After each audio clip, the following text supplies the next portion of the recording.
Voltamos. Daniel Lessa Costa, coordenador das promotorias de saúde da macro-região norte de Minas Gerais, fez um alerta sobre os cuidados que devem ser tomados a respeito das cidades do entorno de Montes Claros. Acompanhe. A questão da saúde, ela está interligada no sistema do SUS, né? Não dá para simplesmente resolver o problema de Montes Claros sem pensar nas cidades vizinhas.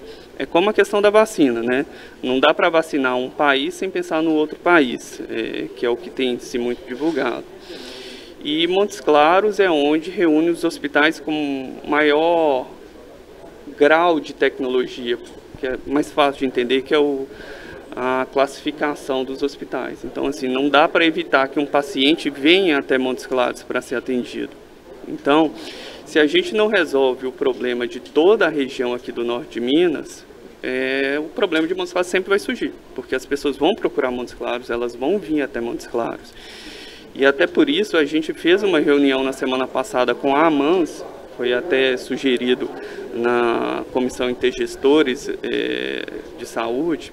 Fizemos uma reunião com a AMANS, com os outros prefeitos, para que os prefeitos seguissem o mesmo decreto de Montes Claros e seja mais facilitada a ação dos órgãos de fiscalização, para que não haja assim, aquela confusão que a Polícia Militar tem, um município pode uma coisa, outro município pode outra, e nem que um gestor tenha aquela pressão que o município vizinho libere uma coisa e o município dele não libere, né? Então, assim, tem toda essa preocupação porque as pessoas circulam na região norte e elas precisam vir até Montes Claros, não pode recusar o atendimento em Montes Claros, né? Todo a macro-região norte, né, todo o norte tem um alerta. O estado de Minas Gerais como um todo, ele tem piorado muito a situação. Outras regiões do estado, o Triângulo, o sul de Minas, a região oeste de Minas, a situação hospitalar já está muito grave, com falta de leitos, precisando transferir pacientes. A gente ainda não chegou nesse ponto, mas é um indicativo que vai chegar nesse ponto aqui no norte de Minas. Então, o que se tenta aqui é antecipar o problema para que não tenha aquela situação da segunda onda, da onda roxa, não tenha que fechar toda a cidade, mas já é um indicativo grave de que há falta de vagas, há aumento nas internações. Se formos pegar as micro-regiões de Januária, Pirapora, Brasília de Minas, todas estão ou com o hospital lotado ou apenas com uma vaga, né? Muitos dos hospitais de Montes Claros já estão lotados. Essa questão do oxigênio já está mais equalizada, né? Os hospitais não estavam tão preparados para a segunda onda, né, com um aumento muito grande do consumo de oxigênio.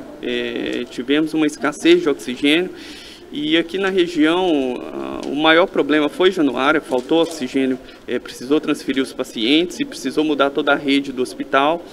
Conseguimos fazer uma intervenção com a White Martins e isso foi equalizado. Mas a questão de medicamentos é um problema nacional, quiçá mundial, né? Os insumos dessa medicação, que é de sedação e anestésico, eles vêm da Índia ou da China. E são países que estão um pouco mais fechados por causa do agravamento da pandemia lá. Então, os hospitais estão trabalhando com estoque muito curto desses medicamentos e com o uso maior de medicamentos, até porque o perfil dos pacientes com o avanço da vacinação é um perfil de pacientes mais novos, então um perfil de pacientes que ficam mais tempo na UTI do que os idosos ficavam, e os idosos, como a vacinação já avançou, eles têm ido em menor quantidade para internação.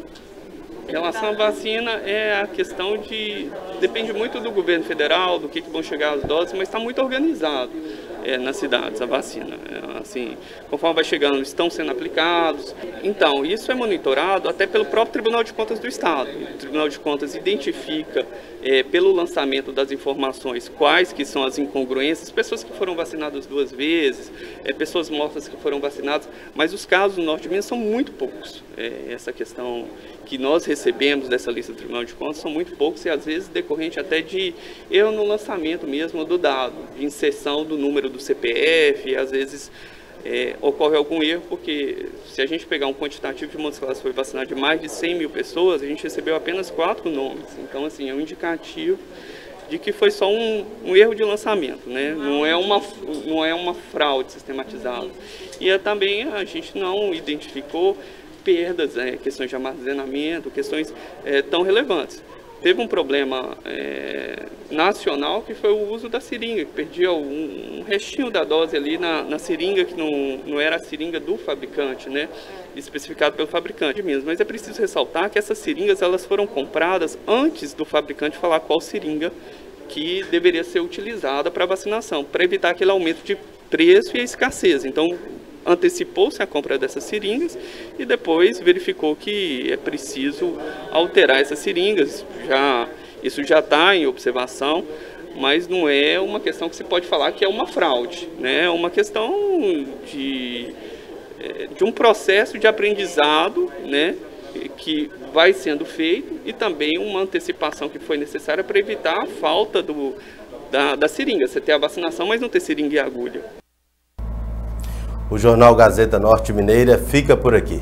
Continue assistindo a nossa programação.